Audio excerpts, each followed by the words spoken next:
Hi, welcome to the LangShow. 66. What does that number mean to you? 66. Could mean Route 66, right, through the U.S. What I wanted to talk about was today, March 7th, is the 66th day of the year. I'm going to get back to that in a second. This is the LangShow. I am Annette Lang. Just got back from a run. I'm here north of Chicago teaching a workshop. My show is usually going to be filmed in my cool new renovated kitchen, but since this is only the second show, I wanted to make sure that I got this to you. And it also, it brings to mind some things that I want to talk about in terms of travel. So anyway, my show is about, people say, what is it about? Well, is it about for people over 50? Because I'm over 50. Yeah. Is it for people who are over 40? Yeah. But I really feel like it's for everybody because you know what my focus is? My focus is about lifestyle with a big side order of fitness. And so that's why I feel like it's for everybody, because we've all heard reports in the news about how even young people, if you go to the gym every day, but you're sitting the rest of the day, you're still screwed. So once again, I'm not going to sit during this segment. So anyway, I digress a little bit. So the show is for everybody. Back to 66. I started doing this several years ago, and then I sort of put it aside, and I thought about it again recently because so many times we find ourselves saying, time goes so fast. Where did the time go? Oh my God, this year is just flying by. I know some of my clients, when it's like September, they go, oh, well, the summer's over. Oh, the year's almost over. I'm like, why don't you just toss off the whole decade while you're at it? So I started thinking, there's 365 days a year. Today's day 66. This day's got identity. If you were day 66, how would you like to be clumped all together and say, oh, that time went really fast? So this really helped me to appreciate every day. So here's how it would work for me. I would catch myself with clients thinking, oh, okay, I only got 3 more clients and then I'm done. I'm like, wait a minute. This is day 66. This person, this minute is important right now. So, it goes back to that whole being in the moment thing, which took me forever to understand what the heck that was. But just made me appreciate what I'm doing right now, this day. And then I also realized, when I started thinking about this, I would look back and go, wow, this week was great. Yeah, each day had its own identity and I remembered it for what it was. So I'm encouraging you to think about doing this as a way to appreciate each day. And another reason why or how it helped me was you find yourself saying, oh yeah, I'll start eating better tomorrow. I'll start exercising tomorrow. And then when you think about stuff like this, it's like, but it's today. I already started 500 times when I said I would start the next day, so anyway, appreciate day 66. So, the LangShow. My name is Annette Lang, and I want to go through some basic premises. So, ALS.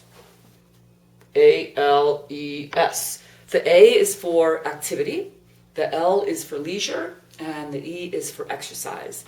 The S is for symmetry and putting it all together in your lifestyle. So that brings me to think of travel. I left New York yesterday.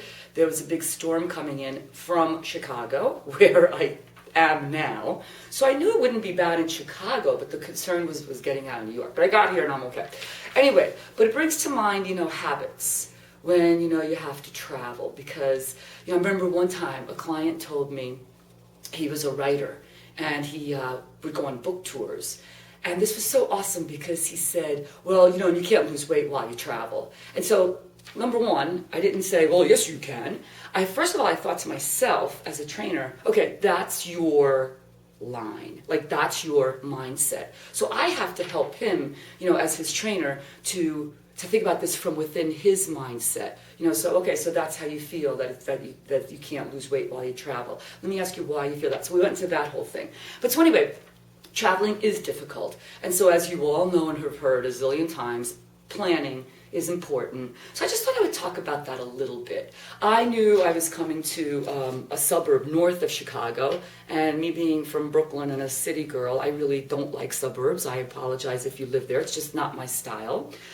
So many times I find myself in a hotel, off the on-ramp of a highway, and I'm the only person walking around on the on the sort of semi-sidewalk trying to find a beer or a place to eat or a sandwich at night or something. So anyway, so I thought, okay, so what do I do? So in advance, the day before I left, so the day that I left, which is yesterday, I thought ahead, okay, how can I make sure that I get some fruits in me and then also in my bag? You know, so before I left for the airport, I already had a banana and an apple, and that was good. And I had some oatmeal in the morning. But then I knew the airport that I was going to was a little terminal, and so I knew they didn't have much food, so I thought ahead, you know, so I got a nice tuna sandwich with lettuce and tomato and potato chips, you know, so I just try to think ahead of what I'm going to do as far as activity, leisure, and exercise. Where I'm at right now, for those of you who saw the first show, I signed up for a half marathon in April, so that's about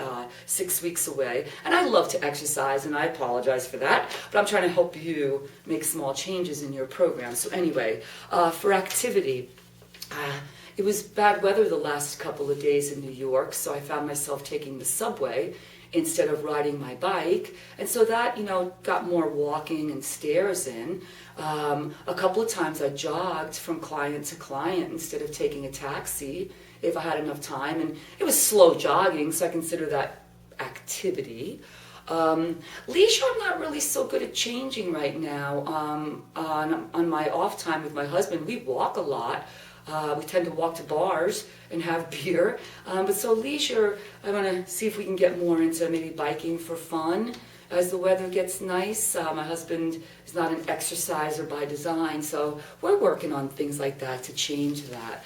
And as far as exercise, I'm trying to work on being faster. You know, so this morning I did some wind sprints, literally around this hotel where I'm staying at, because they've got like 10 inches of snow all around, so a sidewalk is hard to find.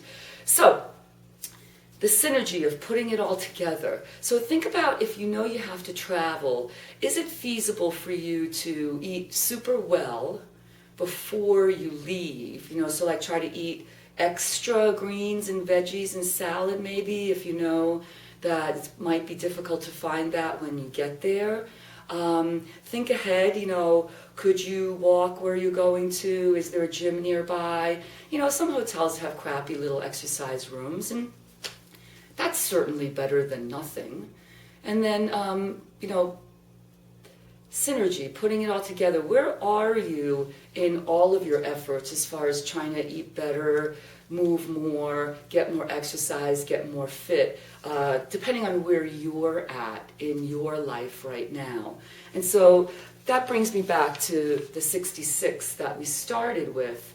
You know, really thinking that each day has its place and has its own character, and that might help you feel motivated to make a change today. Because, you know, when you look back, when it's day 166, are we still going to be sitting here going, oh yeah, I'm going to start exercising tomorrow, I'm going to be better tomorrow? Well, why not try just something today? Try one thing today. As I said in my first show, one of the best things you can do right now is just get up.